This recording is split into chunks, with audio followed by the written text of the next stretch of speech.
Šis ceļvedis nav domāts vienkārši influenceriem vai fotogrāfiem. Tas ir domāts ikvienai sievietei, kura vēlas būt pamanīta un izcelt savu skaistumu. Ja tu veido savu personīgo zīmolu, mazo biznesu vai vienkārši vēlies mācīties mīlēt sevi arī fotogrāfijās, tad šis būs tavs instruments. Esmu Sanda Bogomazova, vizuālā satura trenere un zīmola fotogrāfe.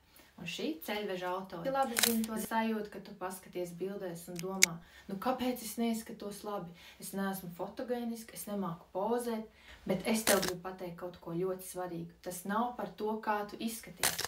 Tas ir par zināšanām, tehniku un pārliecību, ko mēs varam iemācīties. Un to arī esmu ielikusi šajā ceļvedī soli pa solim, draudzīgā un vienkāršā valodā, kā iemācīties fotografēt sevi skaisti, pārliecinoši un kvalitatīvi, izmantojot tikai telefonu un labu apgaismojumu. Šis ir 7 dienu ceļvedis, kur katru dienu tu uzzināsi ko jaunu, sākot ar gaismu, leņķiem, līdz pat pozēšanai un attēlu apstrādei. Un jā, tad to varēs darīt savās mājās, savā komforta zonā.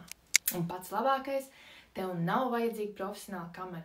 Telefons ir pilnīgi pietiekami, tikai jāzina, kā to pareizi izdarīt. Un es esmu iekļāvusi arī bonusā pozēšanas ceļvedu un piemēru storytelling ierakstiem, lai tavas fotogrāfijas stāstītu vairāk nekā tikai es vienkārši uztaisīju selfiju. Bonusā arī manas Lightroom foto rediģēšanas sagatavas. Tāpēc, ja esi gatava paskatīties uz sevi citām acīm, ja vēlies beidzot saprast, kā fotogrāfijā justies labi, nevis nērti, un ja vēlies izcelt sev skaistumu, nevis tikai ārēji, bet arī iekšēji, šis ceļvedis ir priekš tevis. Piesakies zemāk un sāc jau šodien. Es ar nepacietību gaidīšu redzēt tavas pirmās skaistās fotogrāfijas.